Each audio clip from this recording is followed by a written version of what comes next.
impactados, que a nossa vida, Deus, seja sempre, ó Deus, para o louvor da tua glória.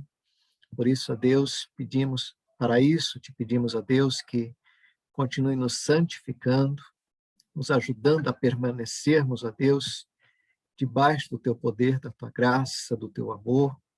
Sustenta-nos, ó Deus. Nos colocamos em tuas mãos. Pedimos a Deus essas bênçãos e somos imensamente agradecidos. Em nome de Jesus. Amém. Ok, meus irmãos, nós vamos, então, passar a palavra ao irmão Jonatas. Nós vamos dar continuidade ao estudo da carta aos Filipenses. E como nós fizemos quando íamos estudar a carta aos Filipenses, estamos aí caminhando, né, irmão Jonatas, para o final, quase final da carta. Se algum irmão tiver alguma dica, né, para a nossa próxima etapa, né, de estudo, e tiver uma sugestão, pode falar comigo, com o irmão Jonatas. Eu tenho a minha sugestão. Se ninguém tiver, depois eu passo para o irmão Jonatas, mas aqueles que tiverem poderão dar a sua sugestão para mim ou para o irmão Jonatas, e nós vamos verificar a possibilidade de estarmos estudando juntos. Irmão Jonatas, que Deus te abençoe. Nós temos até 15 para as 11 para nós estudarmos a parte do texto de hoje. Que Deus use a sua vida. Amém. Obrigado, pastor. Deus abençoe a sua vida. E, de fato, irmãos, nós estamos indo para o finalzinho do capítulo 3 e adentrando o 4, né? Vamos adentrar o 4, que é o último capítulo da carta aos Filipenses, considerando também que no finalzinho, né, nós temos a parte de saudações, né, que são aquelas que a gente faz a leitura, mas não há um estudo propriamente, porque são apenas palavras de saudação, né, que o apóstolo Paulo dá, considerando que é uma carta, né. Mas, enquanto isso, então, os irmãos, o pastor já tem a sugestão dele, os irmãos também, né, até se os irmãos, em algum momento, quiserem sugerir uma sistemática diferente, né, de estudo, porque a gente tem estudado feito um método expositivo das cartas, né, ou dos livros da Bíblia, né, não só das cartas, mas dos livros da Bíblia, e nós já há alguns anos, eu lembro que ainda alguns anos atrás, por exemplo, pastor, com o irmão Herbert, nós estudamos o livro de Josué. Nós tivemos também, nós estudamos Colossenses, estudamos Efésios, né? Efésios o pastor acompanhou a carta aos Efésios, então já há algum tempo vimos estudando aí. Eu lembro que Josué e Colossenses foi com o irmão Herbert, né? Mas às vezes os irmãos podem ter um tipo de sugerir uma forma diferente, né? Não só esse trabalho expositivo, né? Por exemplo, no mês de maio, né, pastor, nós fizemos aquele mais temático, né? Por temas, né? O tema da família. Então, aí os irmãos vão pensando, o Espírito Santo nos ajude também a entender o que é melhor aí para que nós prossigamos dentro do objetivo maior da Escola Bíblica Dominical, que é o aprendizado, o crescimento e edificação. E vamos seguindo assim, irmãos, nós estamos no capítulo 3 de Filipenses, então, irmão que tem a sua Bíblia aí, por favor, abre lá em Filipenses no capítulo 3. Nós, na semana passada, lemos os versículos 12, 13 e 14, né? Eu gostaria de hoje, irmãos, só completar uma parte do versículo 13, porque na semana passada nós focamos o estudo nas palavras alvo e prêmio, né? O que vem a ser o alvo e o prêmio, né, da vida cristã. E eu gostaria apenas de abrir um novo enfoque também dentro do texto, né, no versículo 13, e depois no versículo 15, tá? Aí adentrarmos ao versículo 15. Então, nós vamos ler, para a gente ter uma continuidade de leitura, vamos ler hoje os versículos 13, 14 e 15 do capítulo 3 de Filipenses, e nós vamos começar o estudo hoje na palavra-chave, uma das palavras-chave do versículo 13. Acredito que todos os irmãos têm aí a sua Bíblia aberta, então acompanhe comigo a leitura. Versículo 13, capítulo 3 de Filipenses. Irmãos, não penso que eu mesmo já o tenha alcançado, mas uma coisa faço, esquecendo-me das coisas que ficaram para trás e avançando para as que estão adiante, prossigo para o alvo a fim de ganhar o prêmio do chamado celestial de Deus em Cristo Jesus. Versículo 15. Todos nós que alcançamos a maturidade devemos ver as coisas dessa forma. E, se em algum aspecto vocês pensam de modo diferente, isso também Deus esclarecerá. Bem? Muito bem, então, irmãos, nós vamos começar aí do versículo 13.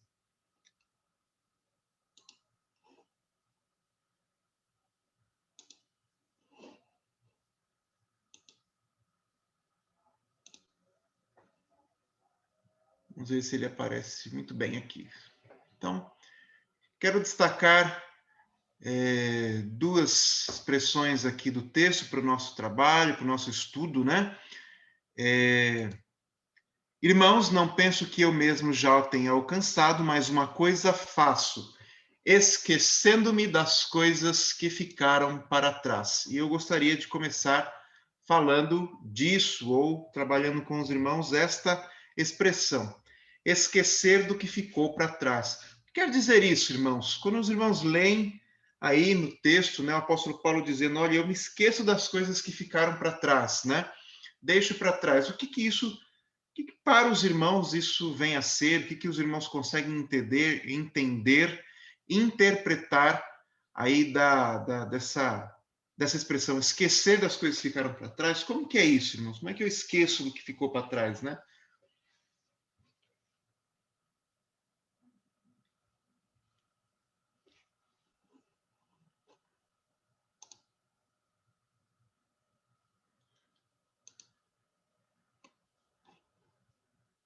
Esquecer do que ficou para trás. Como é que eu consigo esquecer, né? É possível esquecer, né? A vida que ficou para trás.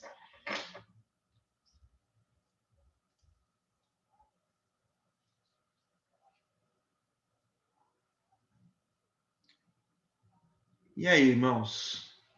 Como é que eu esqueço? Esqueço o que ficou para trás. Esquece o que ficou para trás, né?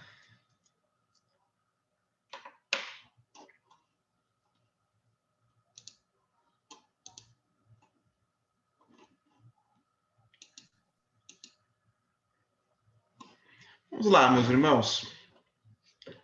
Jonatas, já que ninguém falou, eu sempre espero, né? Ah, tá. Eu sempre espero para que o pessoal fale. E já que ninguém falou, me permita, assim, de um modo bem resumido, nós temos um ditado que diz assim, levanta, sacode a poeira e dá a volta por cima.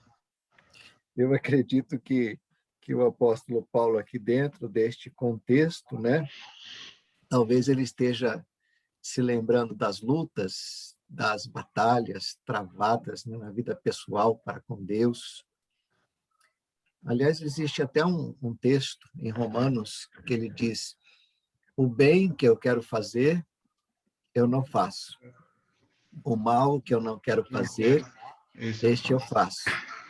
Então, eu encontro, ele discorre ali sobre uma grande luta, né, travada entre uma vida que quer servir ao Senhor e a velha natureza batalhando, né, insistindo para que ele permaneça naquele passado, né, de pecaminosidade, de negação de Deus, da vontade de Deus. Tanto é que ele fala, né, em outra parte, eu sou o pior dos pecadores. Então, realmente, eu acredito que dentro aqui do contexto ele esteja realmente tratando disso, né? Não que eu tenha alcançado já a perfeição, que é a nossa luta constante de permanência, né?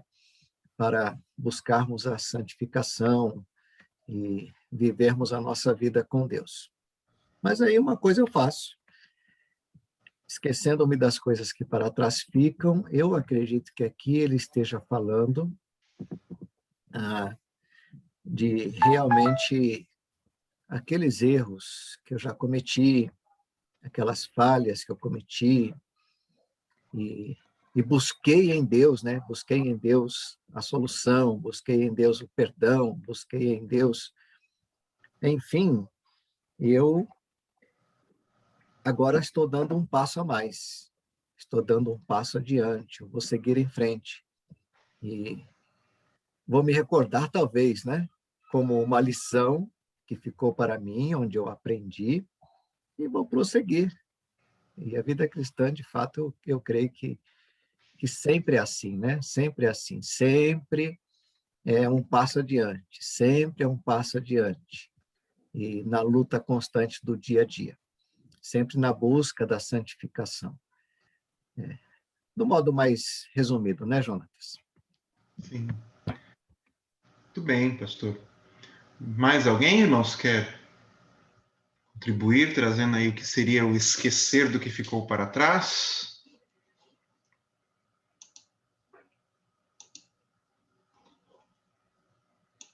Interessante, irmãos, porque assim, não sei se os irmãos já tiveram a oportunidade de conversar com uma pessoa bem idosa que tem problemas, por exemplo, de Alzheimer, ou, enfim, né? As dificuldades que muitas vezes as pessoas bem idosas têm de lembrar, né?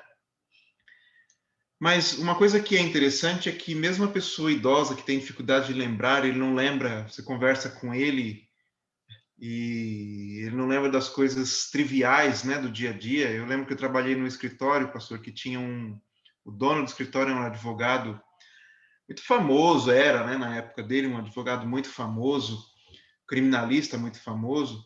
Ele já era bem idoso na época, né, ele tinha 82 anos, era muito forte, dirigia, e era dono do escritório e tal, mas eu lembro quando eu saí do escritório, né, a assistente dele foi falar: "Ah, então, doutor Paulo, né, o doutor Paulo, o Jonatas, ele vai sair do escritório, né?" E eu já tinha trabalhado lá um ano e pouco, né? E aí ele perguntou assim: "Quem é Jonatas?", né? E é interessante que ele, aí, né, ele ficou, aí ela mostrou aquele menino ali, ó, que sempre vem cumprimentar. Assim, ah, tá. Aí ele chegou e veio e falou: "Oi, Jonatas, tudo bem?" Mas acho que ele olhou para mim sem nem lembrar mesmo quem eu era, né? Mas se você conversasse com ele a respeito de um fato que aconteceu lá, ele fazia muito tribunal do júri. O senhor lembra daquele caso assim, assim? Ele foi advogado de um criminoso que tinha nos anos 50, 60 no Brasil, que era um italiano, esqueci o nome, que era o ladrão mais famoso que tinha em São Paulo, né? E ele disse assim, ele contava a história do julgamento com detalhes, ele falava, o promotor disse isso, e eu disse aquilo, né? Então, é interessante como a pessoa se lembra, né, com riqueza de detalhes, de fatos, né, da vida passada, de muitos e muitos anos atrás, mas não consegue lembrar, né, do estagiário ali que está todo dia ali trabalhando com ele, né? Isso para demonstrar, irmãos, que esquecer, né, principalmente das coisas que marcam a vida da gente, né, não é tão simples assim, né? Principalmente das coisas ruins, né? Quando nós passamos por algum trauma na vida, alguma tragédia, alguma dificuldade, né? Passam-se muitos anos e a gente ainda se recorda, né, dessas coisas, né? E muitas vezes essas coisas ainda mexem conosco, nos trazem tristeza, nos trazem preocupação, ou até amoldam, né, a nossa conduta, né? A gente passa a ficar condicionado no nosso modo de ser, de ver as coisas, pela lembrança desses fatos, né? um cliente lá de um colega meu que foi assaltado e o criminoso deu um tiro, né, no estômago dele, né? E ele ficou vários meses internado e tal. E um dia, meus irmãos, ele estava andando ali no viaduto do Chá e passou sabe aquelas motos que dão aqueles estalos assim, né, que parece tiro mesmo, a moto passou e ele tomou um susto tão grande que ele se jogou no chão, né? Porque para ele, né, a lembrança dele era daquela situação traumática, ele se machucou todo se jogando no chão, né? Porque ele achou que era um tiro. Então, veja, a questão da memória é tão forte na vida da gente que, às vezes, sem saber, a nossa conduta é moldada pelas coisas que passaram, né? Então, esquecer do que ficou para trás, irmãos, nem sempre é possível, né? Você pegar uma situação, e as situações boas também, né? Com certeza, né? Os bons momentos da vida, né? Aqueles momentos marcantes, né? Os irmãos que são pais aí certamente se lembram do nascimento dos seus filhos, do casamento, do dia que conheceram a esposa, né? Lembram do fato, né? O dia, a data, os homens geralmente não lembram, né? Mas assim, né? Sabe o fato que aconteceu e tal, né? Vagamente se lembra, né? O dia, data e hora, não. Agora as mulheres não, as mulheres lembram a data, a hora, né? A cor do cabelo, do sapato, as mulheres lembram de tudo, né?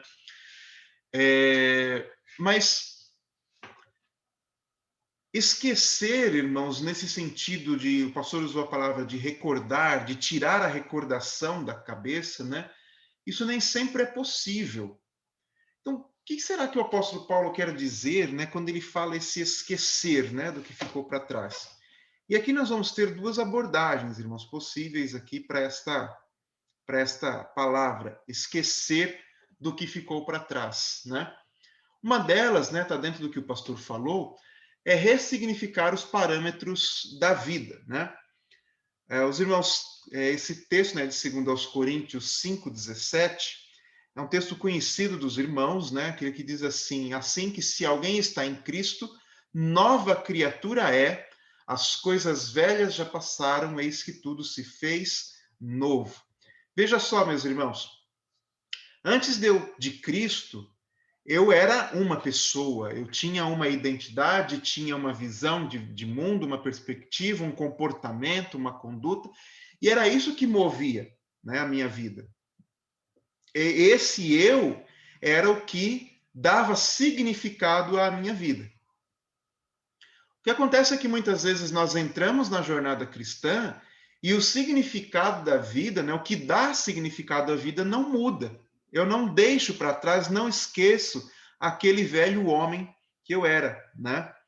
É interessante o apóstolo Paulo quando ele coloca assim que o mal que eu não quero fazer, eu faço, e o bem que eu quero fazer, eu não faço. Mas veja que é interessante que o apóstolo Paulo, ele sabe qual é o bem e ele quer praticar esse bem, né?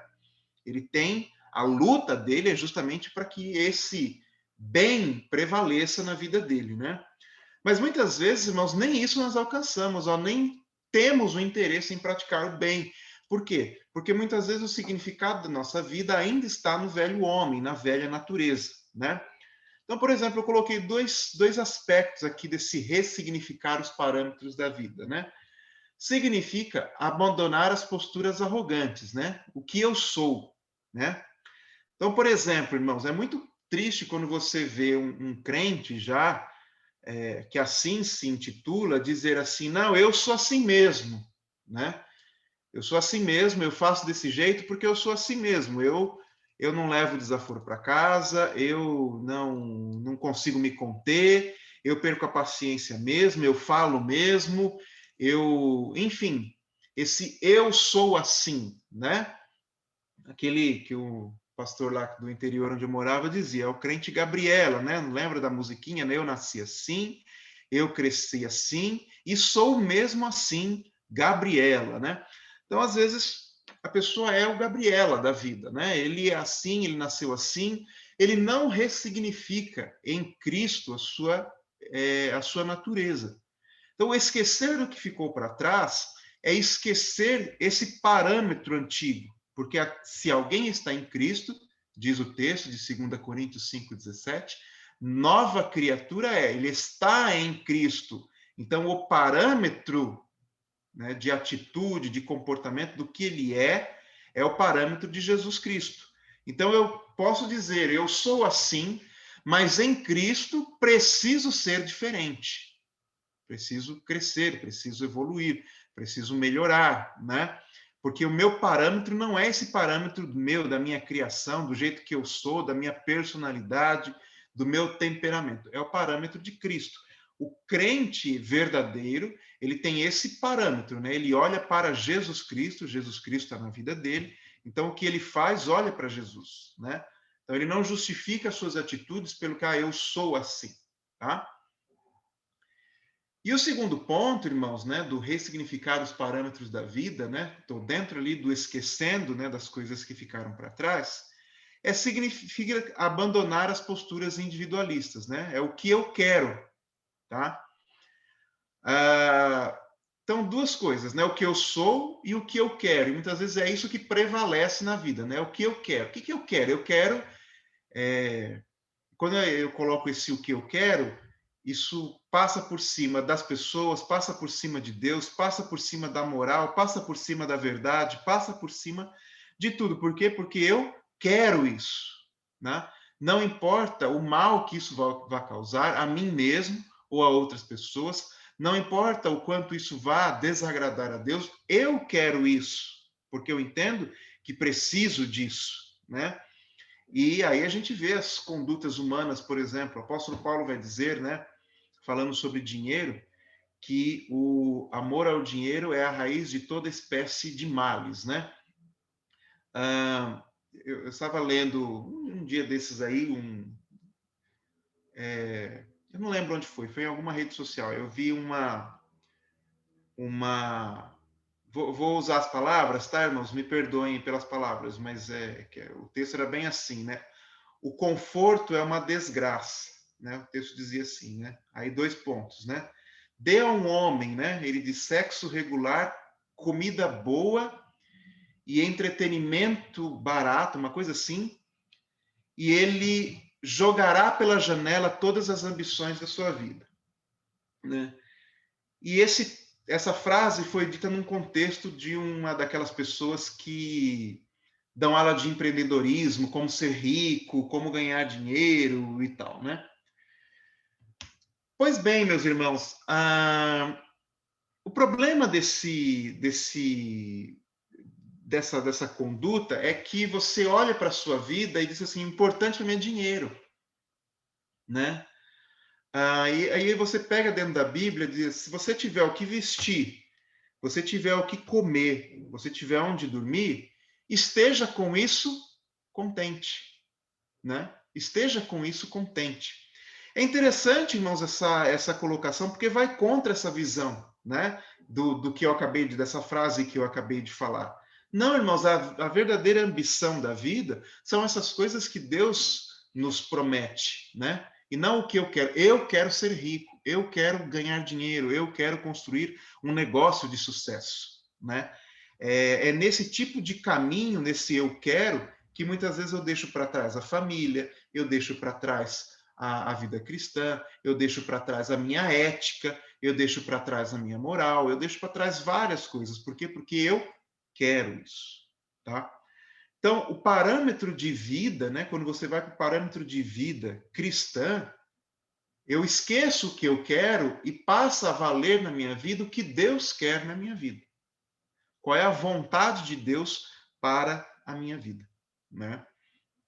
Então, mudei o parâmetro, mudei o significado da vida. Esqueci dessas coisas que eram parte de mim, né?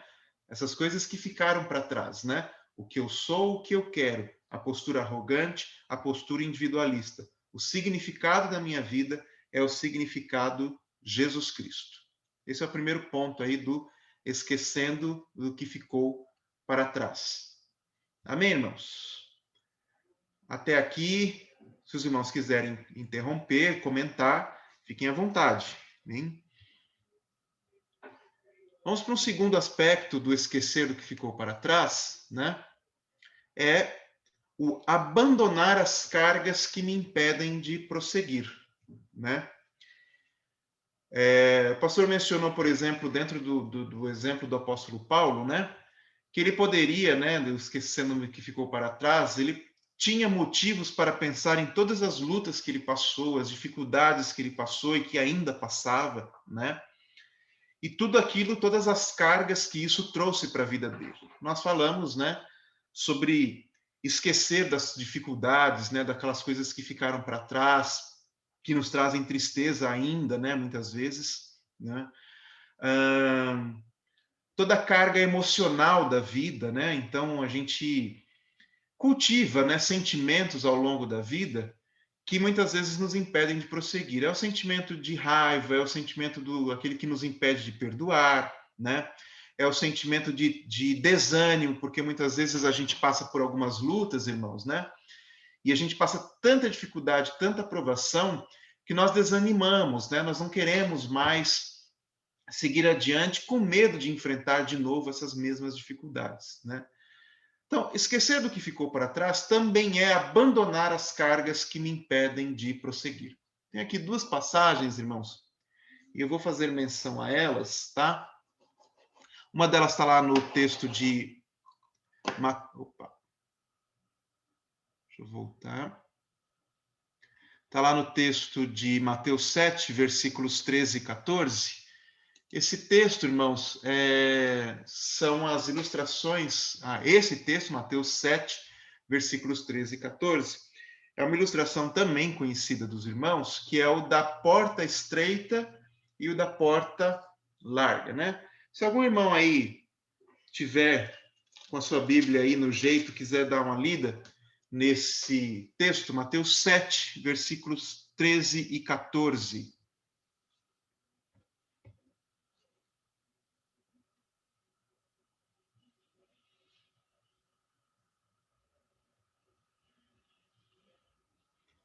Mateus 7, versículos 13 e 14. Irmão que tiver encontrado, por favor. Vou ler aqui, irmão Jonatas. Pois não. Entrem pela porta estreita, pois larga é a porta e amplo o caminho que leva à perdição, e são muitos os que entram por ela. Como é estreita a porta e apertado o caminho que leva à vida, são poucos os que a encontram. Muito bem. Olha só que ilustração interessante de Jesus, né? Que o caminho largo, né, a porta larga, né, é a que leva à perdição. E uma vez num estudo, né, os irmãos vão se lembrar aquela revista, não era nenhuma revista, era um livro, né, Os Pontos Salientes, né? Os irmãos aí, quando alguém falar, me lembro, já se denuncia, né? Pontos salientes, né? Que eram os livros, né? De estudo, né? Da Escola Bíblica Dominical, da JUERP, né? E eu lembro que um desses estudos sobre esse texto ele dizia o seguinte, que pela porta larga, né? E pelo caminho largo é possível passar qualquer coisa. Você pode arrastar qualquer coisa com você, né? Então você carrega aquela mochila, aquelas malas cheias, né? Dos seus pecados, cheias das suas mágoas, cheias, né? Das suas práticas antigas, né? Cheias, né? Das pessoas, né? Que te arrastam muitas vezes para a perdição. Você consegue levar o que você quiser. Não é necessário abandonar nada, né? E assim, né? Além disso, você tem sempre companhia, né? O que é bem interessante, né, no caminho largo é que você está sempre bem acompanhado, né? Porque tem muita gente indo por esse caminho. Agora, quando eu quero passar pelo caminho estreito, né, e pela porta estreita, não dá para carregar nada. E o texto dizia, né, no ponto saliente, que entra um de cada vez, né? Então você tem que cuidar de si. Então não dá para você levar, né, as suas cargas de mágoas, né, de pecados antigos, né, de embaraços da vida, né, das desculpas, né, que a gente tem para servir a Deus, não cabe, né, nesse caminho, né? Você tem que estar totalmente despojado, né? Para poder passar por essa porta. E é interessante, né? Jesus Cristo, ele nos diz, né?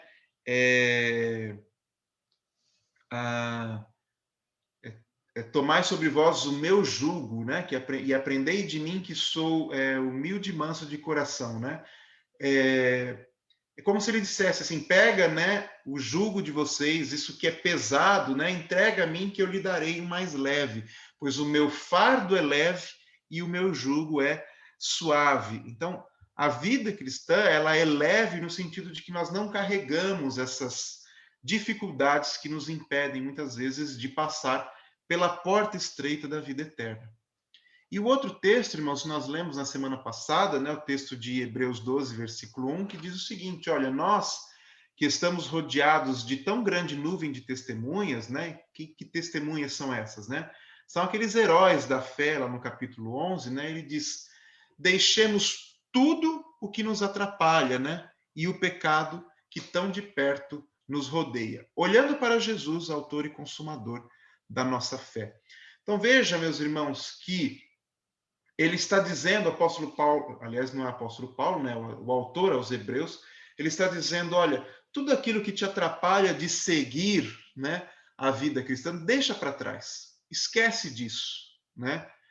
Pode ser que isso tenha muito valor para você, mas é algo que não tem valor algum na vida eterna. Mesmo o dinheiro, que nós muitas vezes cultivamos, né? Ele pode ter muito valor para você aqui, mas não tem valor algum na vida eterna.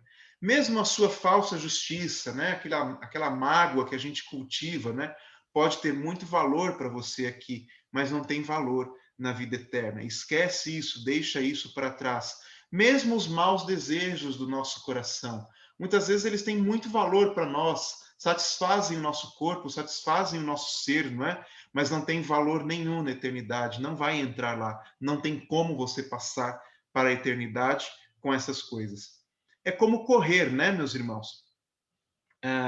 Só para dar um exemplo, que eu estou agora envolvido nisso, né, na natação, os nadadores, os profissionais, né, eles, além de ter um treino muito intenso, tal, de ter um peso adequado, né, eles raspam todos os pelos do corpo, porque muitas vezes os pelos do corpo podem representar um atrito na água que vão lhe tirar milésimos de segundo, que podem tirar a vitória, né? Numa prova, né? Então, veja, eles levam o menos possível, menos possível. Tanto é que quando a gente vai para natação, você não pode treinar de bermuda, né? Aquelas que a gente usa para ir para a praia. Não serve para natação. Por quê? Porque você tem que usar a roupa mais leve possível para você reduzir o atrito com a água, para você poder ter um bom desempenho. É a mesma coisa, você vai correr, né, meus irmãos? Há uns dias atrás aí nós fomos, eu e uns primos meus fomos fazer uma trilha, né? Lá no Horto Florestal. E a gente, irmãos, né? Tudo Mauricinho, né? Tudo filhinho de mamãe, né? Vai e leva, né, mochila com água, leva lanchinho, leva não sei o quê. E aí eu coloquei uma mochila. Meus irmãos, na volta, minhas costas estavam acabadas, assim, né? Porque é pesado, né? Eu pensei assim, segurei assim a mochila. Não, tá levinho, mas pensa você subindo, né? Que era na subida ali do horto. Quando você chega no meio da subida, aquilo já está pesando uns 50 quilos, né? E é interessante que passando por nós, sempre tem, né? Naquele lugar, se você for, sempre tem, né? Tem um pessoal, os japoneses, né? Bem idosos, assim, eles só levam como se fosse uma bengalinha, assim, né? Que é só para ir dando meio que um apoio para eles, e é só o que eles não levam nem água, né? E eles estão lá, irmãos, a gente está aqui todo mundo morrendo e eles estão lá, ó. E olha, é difícil alcançar, hein?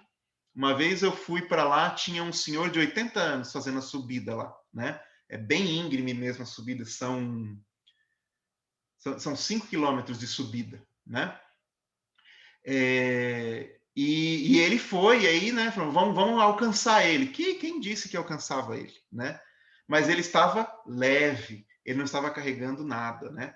Ele não estava levando mochila, não estava levando essas coisas. Por quê? Porque o foco dele era completar a subida, até eu chegar ali no topo, né? É isso que é a nossa vida cristã. Para nós seguirmos na jornada, nós temos que estar o mais leve possível das coisas que realmente nos impedem de prosseguir na vida cristã, tá? Então, esquecer do que ficou para trás é esquecer, deixar de lado essas coisas que nos atrapalham, tá? Então, não é o esquecer da memória, do recordar, mas o esquecer é o de deixar de lado, é o deixar para trás coisas que efetivamente nos atrapalham. Amém, irmãos? Esse segundo ponto, tranquilo. O texto nos diz ainda, mas nós já lemos isso na semana passada, né? Avançando para as que estão adiante. Só para os irmãos se lembrarem, né? As coisas que estão adiante, né? Nós falamos, né? O que é a recompensa, né, da vida cristã é a vida eterna, a garantia da vida eterna na presença de Deus, né? E o corpo glorificado, a incorruptibilidade do novo corpo recebido na ressurreição. Essas são as bênçãos da salvação que nós ainda não alcançamos, tá? E nós estamos prosseguindo em alcançar. Então, o nosso olhar na nossa vida é em direção a esses dois alvos aí: incorruptibilidade do novo corpo, vida eterna e plena na presença de Deus. Estar com Deus na eternidade. Tudo bem, meus irmãos?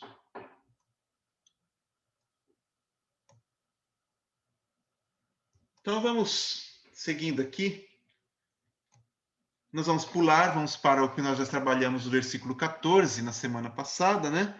Então, vamos para o versículo 15. O versículo 15 diz assim: todos nós que alcançamos a maturidade devemos ver as coisas dessa forma.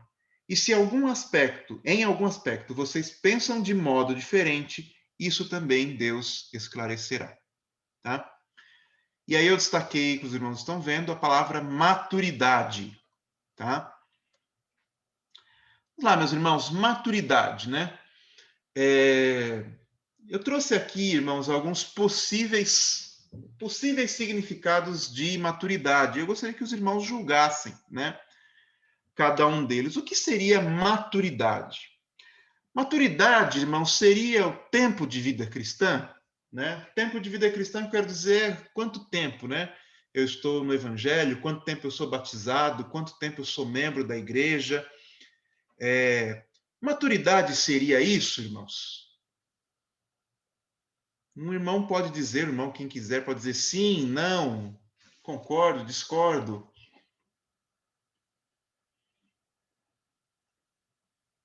Seria tempo de vida cristã? Maturidade?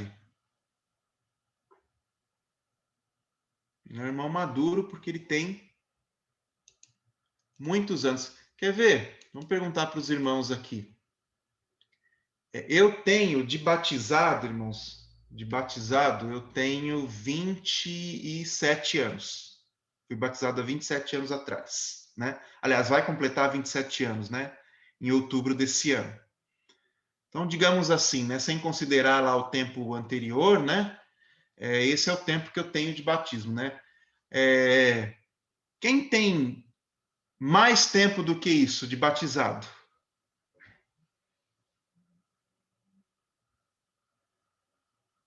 Pelo amor de Deus, irmãos, por favor, alguém tem que ter mais do que isso.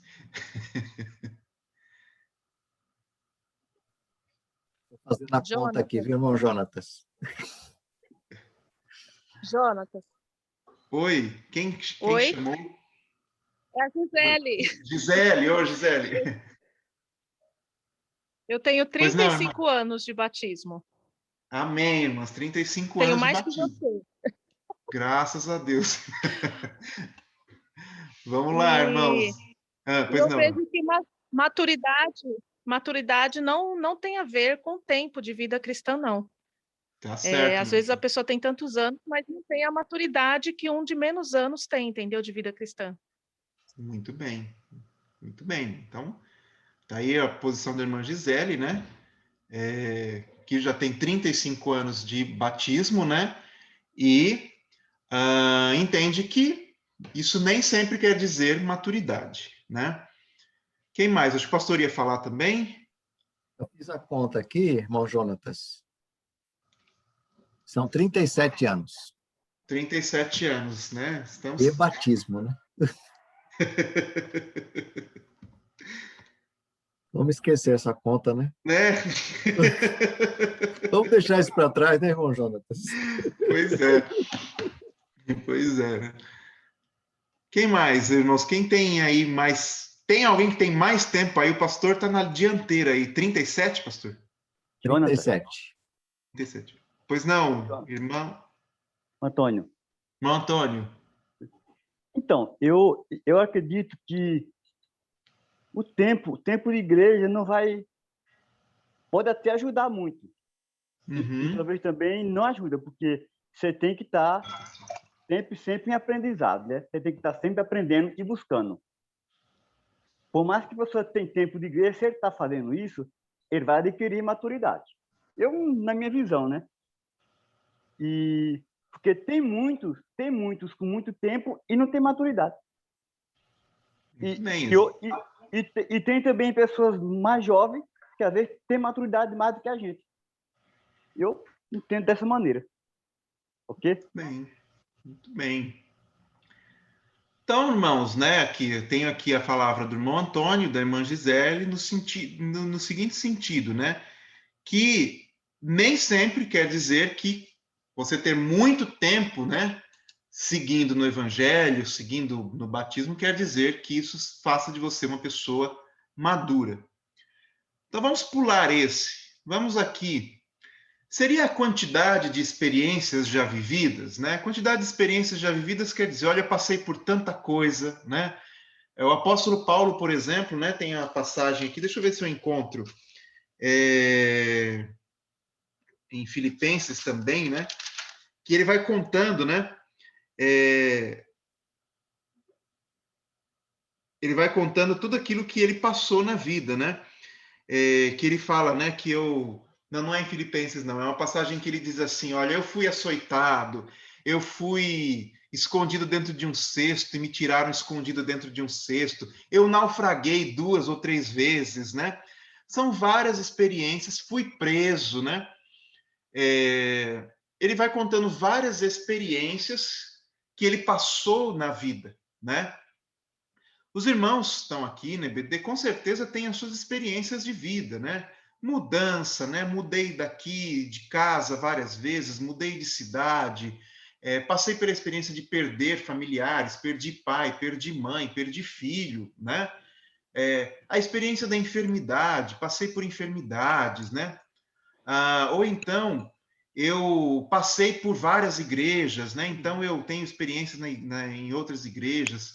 Ou então eu já participei de vários ministérios dentro da igreja, né? São experiências diferentes de vida, né? Que a gente vai vivenciando, né? E, irmãos, não é... Com certeza estas coisas moldam o nosso caráter, mas eu posso dizer assim que maturidade é a quantidade dessas experiências. Uma pessoa que já passou por várias circunstâncias na vida pode ser considerada uma pessoa madura?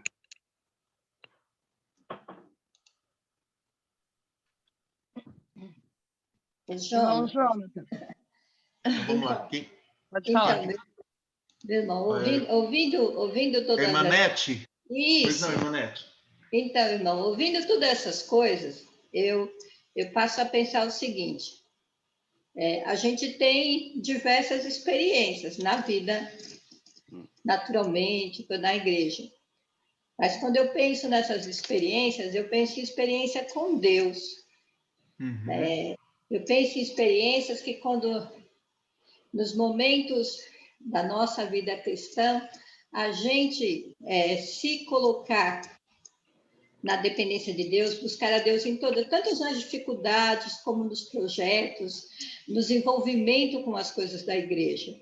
Que às vezes a pessoa ela pode ter a experiência de ter passado por igreja na vida, mas se ela vai lá, né, eu vejo assim, né, e só assiste o culto e não tem nenhuma experiência participativa, não tem uma experiência com Deus, de se colocar nas mãos de Deus para que Deus use a vida dela, inclusive na própria igreja, no envolvimento com as coisas da igreja, seria só uma experiência de vida, mas não uma experiência real, né? Então, eu vejo assim, tá bom? Muito bem. Tá, então, aí a irmã diferencia, né? Uma experiência só de coisas que aconteceram não necessariamente quer dizer, né, que você tenha tido uma experiência com Deus, né?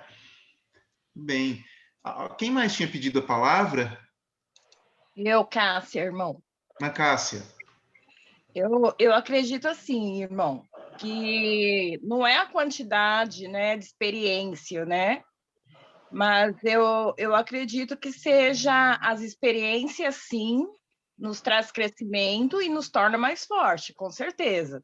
Cada experiência que você passa na vida, né? Ela traz maturidade, sim, porque você cresce através delas. Sim. Esse é o meu posicionamento. Mas não é a quantidade, né? É É a a experiência em si, né? Sim. Entendi. Existe, irmãos, possibilidade, né? Alguém mais quer falar? Existe a possibilidade de uma pessoa ter passado muitas coisas na vida e ainda assim não ser madura?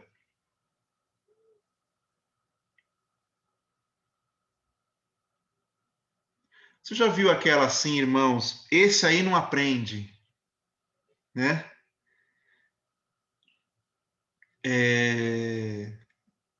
Às vezes a gente até, né, sempre tem, toda família tem, né? Aquele parente, né?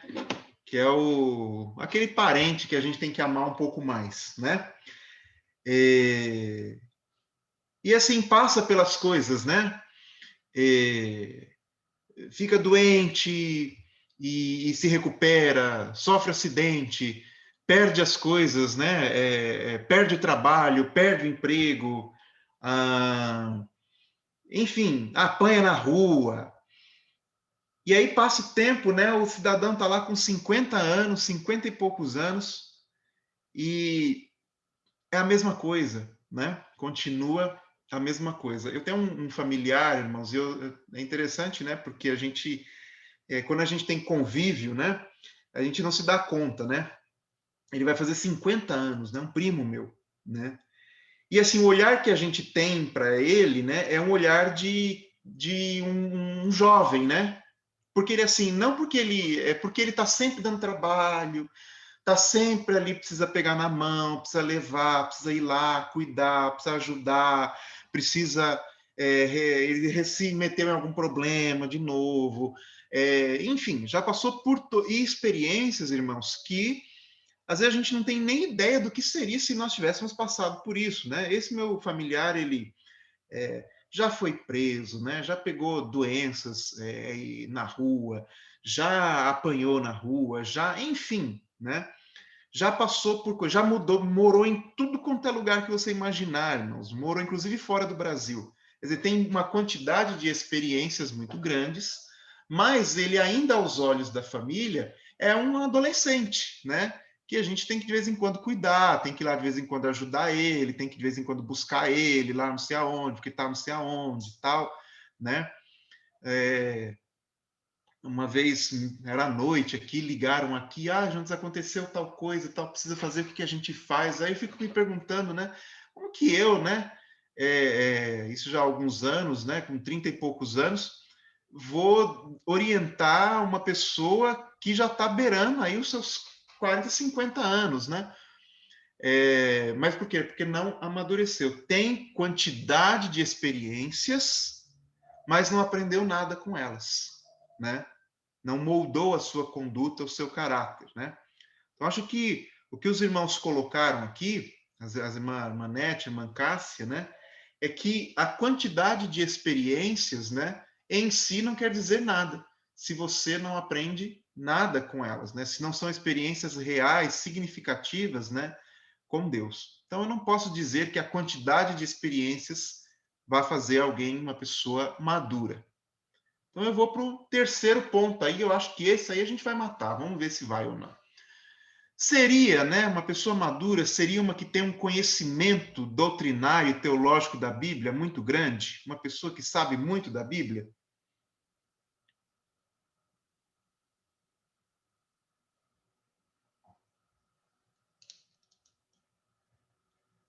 Uma pessoa que conhece tudo, já leu a Bíblia, sabe os versículos de cor, essa pessoa é uma pessoa madura.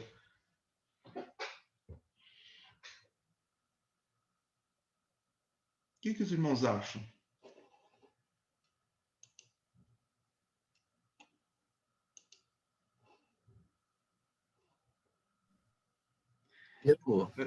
Me Oi, Jonathan. permita, Jonatas?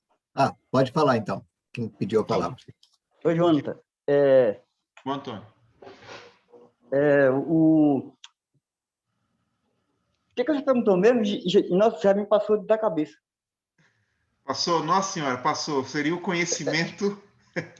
Nossa, Seria o conhecimento... O conhecimento uma pessoa que tem muito conhecimento da Bíblia é uma pessoa madura? Tá, lembrei. Eu acredito que, assim, na minha visão, o maior impedimento da nossa vida que a gente tem, eu acho que a maior dificuldade seria a gente obedecer. Primeiro, eu acho que o primeiro ponto da nossa vida é isso, obediência. Uhum. Obediência primeiramente a Deus. Depois vem outras coisas, né? Obediência ao patrão, a uma liderança, um chefe. Se você não obedece ninguém, dificilmente você vai aprender alguma coisa na vida. Porque você vai achar que você está certo, que você não precisa, que você sabe mais do que o outro. Isso vai ser um impedimento. Por mais que você apanhe, você não vai aprender nunca. A gente tem um parente também desse jeito, igual esse parente seu. Mas tudo que a gente já falou, aconselhou, não entrou no ouvido, não ouviu e também não obedeceu. Então, a gente não vê a mudança. Vejo por esse lado. A questão é da obediência. Tá. Então, dentro da questão do conhecimento, né? Tem conhecimento, mas não obedece, né? Aí não vale, né, irmão? Exatamente. Tudo bem. Acho que era o pastor, né? Tinha também pedido a palavra. Então, o conhecimento bíblico, doutrinário, é importante. Aliás, não deve faltar na vida do cristão, do crente, do salvo por Jesus. Mas é interessante, irmão Jonatas, dentro da questão de maturidade, olharmos aí, por exemplo, para os fariseus da época de Jesus, e ele dizia assim, olha, vocês são capazes de coar um mosquito, mas vocês negligenciam os pontos importantes da lei. Ou seja, eles conheciam muito bem a lei, conheciam muito bem a Torá, conheciam... Enfim. E onde estava a maturidade daquele pessoal, né? Então, eles conheciam perfeitamente, tanto é que decoravam longos textos bíblicos e recitavam, mas onde estava a qualidade, né? Onde estava a vida realmente, a maturidade? E pouco mais à frente a gente lê que a letra mata, mas o espírito é o que vivifica. São questões muito importantes. Agora, claro, né? Conhecimento teológico doutrinário é importantíssimo na vida do crente, na vida do salvo. A gente não deve negligenciar isso jamais. Mas só olhando, né, pelo ponto negativo, somente o conhecimento não traz maturidade, pelo menos no modo mais simplista, né? Dizendo. Tanto é que nós temos a passagem, né? Jesus falando, dizendo, aquele que ouve as minhas palavras e não as pratica, né? Ele é como aquela casa que é fundada na areia, né? Quando vem o vento, né? Ele derruba a casa, né? Então, e ao contrário, aquele que ouve as minhas palavras e as pratica, esse é como a casa fundada na rocha, né? Também tem Tiago, né? É interessante o exemplo que Tiago usa, né? Que aquele que não pratica, né, a palavra, é como aquele que se olha no espelho e quando sai ele já esqueceu o que ele estava vendo. Então ele tem que olhar de novo, né?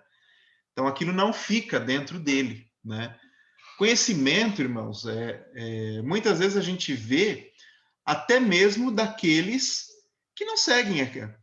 Quer alguém que tenha muito conhecimento das Escrituras? O diabo. E isso não faz dele menos diabo, né?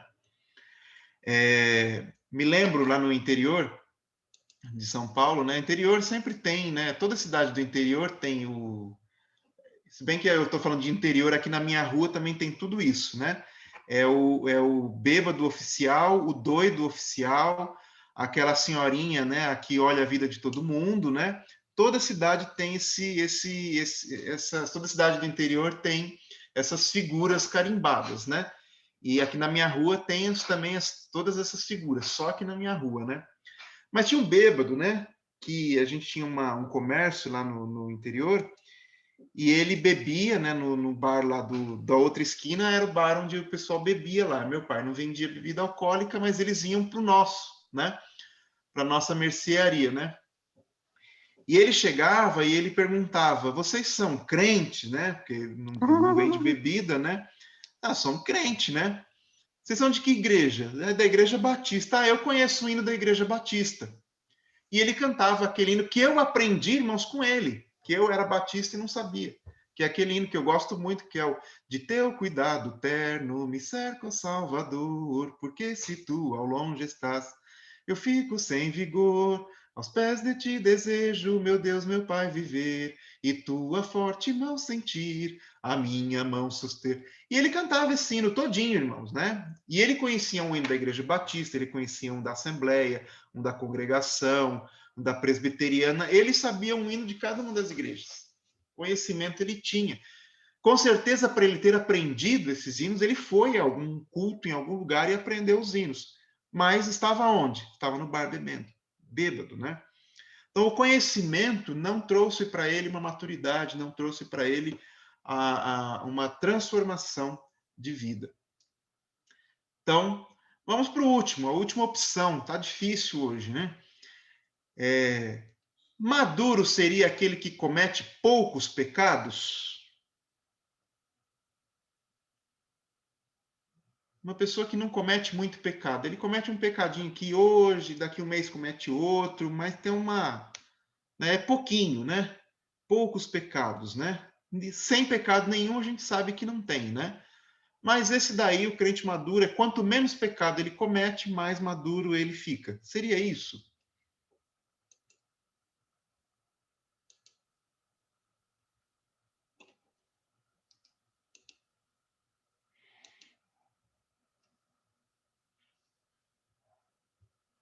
Os irmãos estão pensando, e eu acho que os irmãos vão chegar à conclusão que é isso daí mesmo. Maduro é aquele que comete poucos pecados.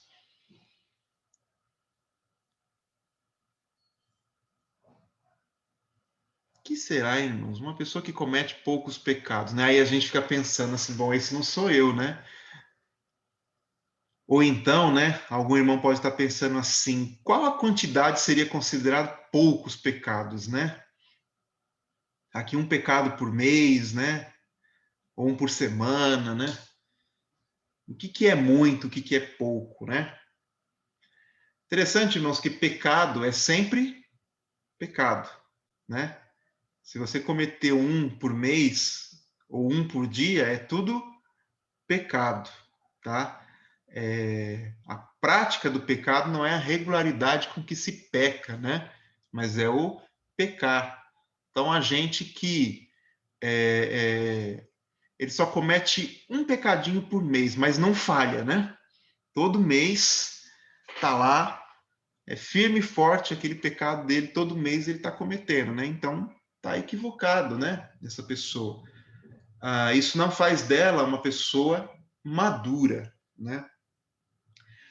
Bom, meus irmãos, então vamos resolver, né? Vamos resolver o que será então maturidade. Não é a quantidade de tempo de vida cristã, não é a quantidade de experiências vividas, não é a quantidade de conhecimento que se tem, nem a quantidade de pecados que se comete, né?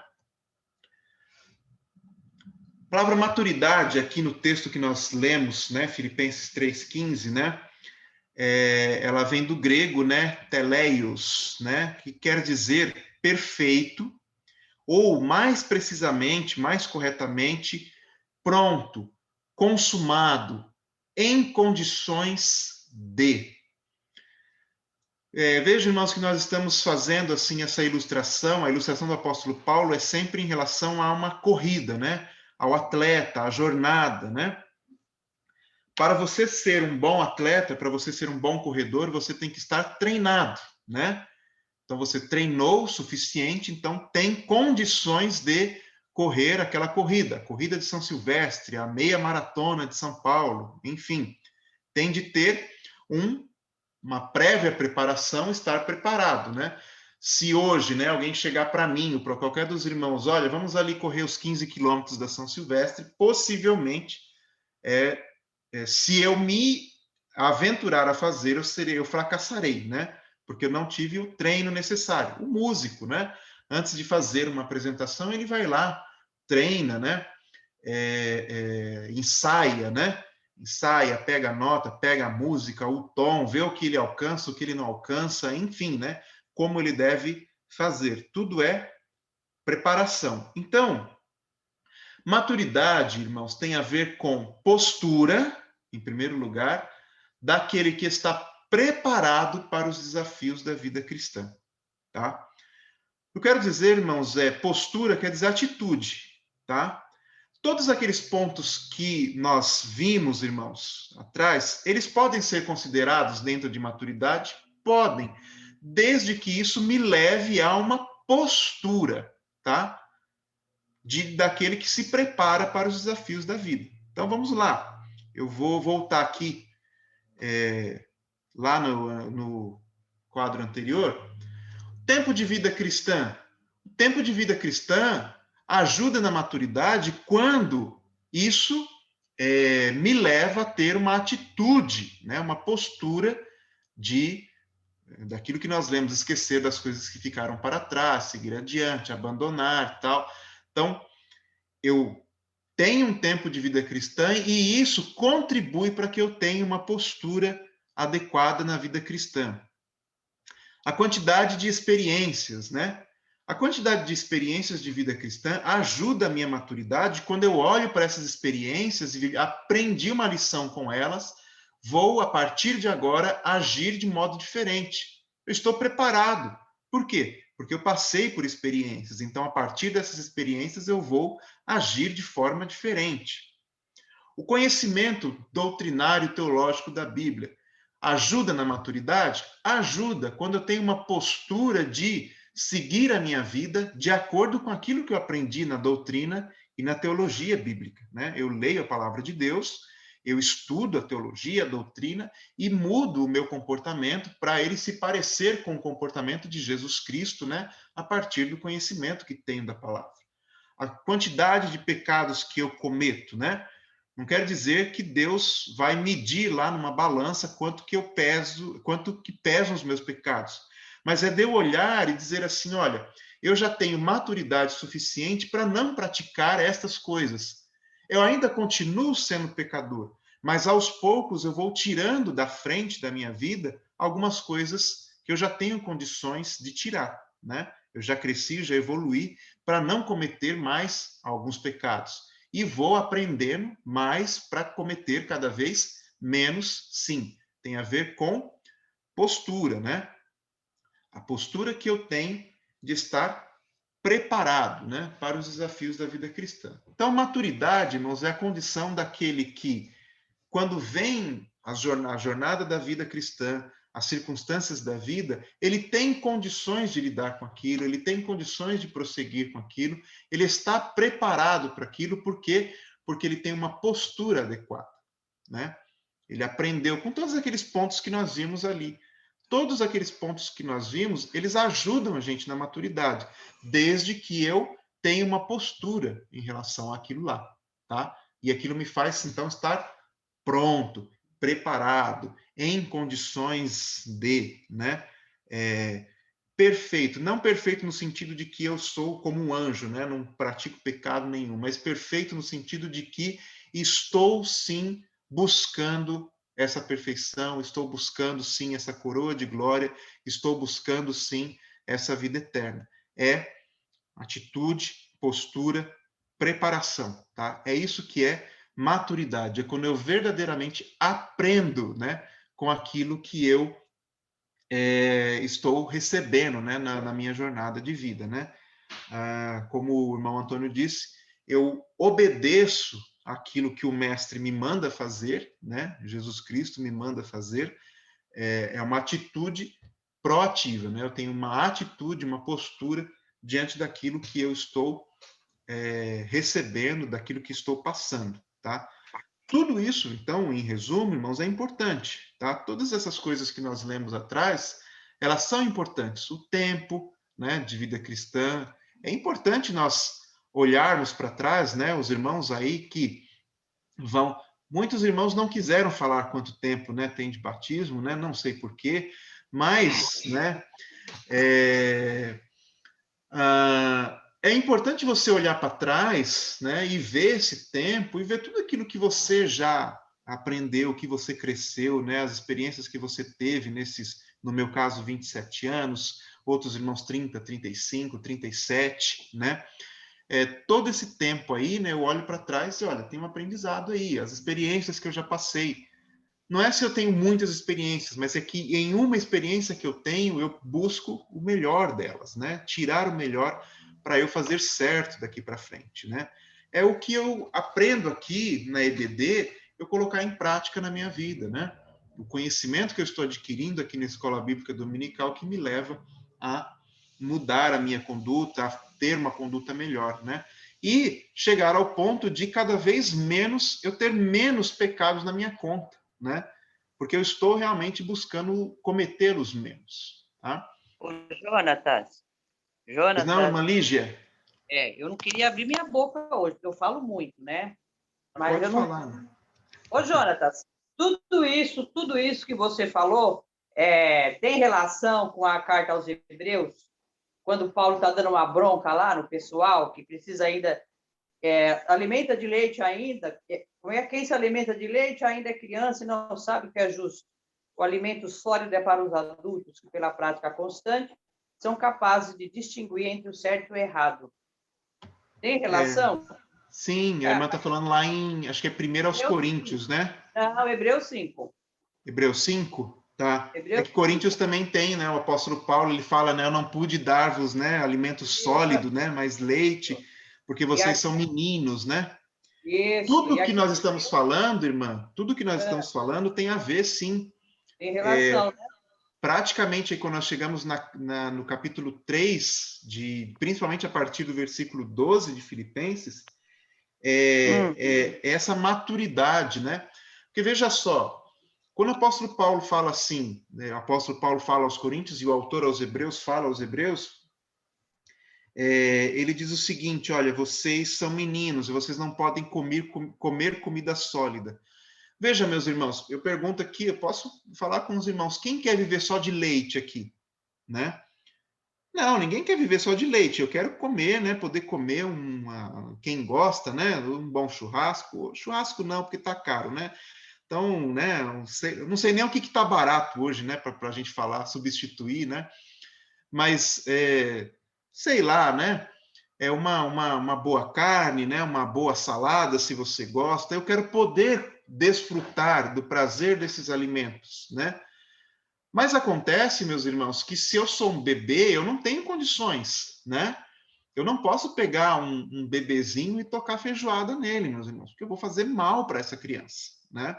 Então eu tenho que estar preparado para receber o mais que Deus tem para nós. O capítulo 3, a partir do versículo 12 de Filipenses, se você for resumir, ele diz o seguinte, olha, abandone a postura do médio. O que é o médio? Médio é a palavra de onde vem o medíocre, né? O que é o medíocre? O medíocre é o que está na média, né? Tá ali, tá tudo bem, fiquei aqui tá bom para mim, tá confortável, né?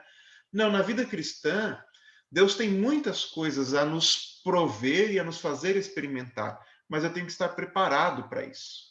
Então, eu tenho que amadurecer, né? E essa é a palavra. Maturidade é o amadurecer, é o estar preparado para, né? Então, muitas vezes, irmãos, nós não experimentamos coisas grandiosas do Senhor porque nós não estamos preparados, né? Não porque Deus não nos queira dar, né? Mas é porque nós não estamos preparados, né? Às vezes eu fico me perguntando, né? Por que não acontece, né? No nosso meio, né? No nosso tempo, né? Aqueles milagres, aquelas coisas que aconteciam nos tempos bíblicos, né, meus irmãos? Porque muitas vezes nós não estamos preparados, né? Nós agimos como crianças, né? Eu estava vendo um vídeo, meus irmãos, é uma coisa aterradora, né? Para você ver por que muitas vezes Deus não permite que o poder dele se manifeste integralmente, porque a gente é maluco, irmãos.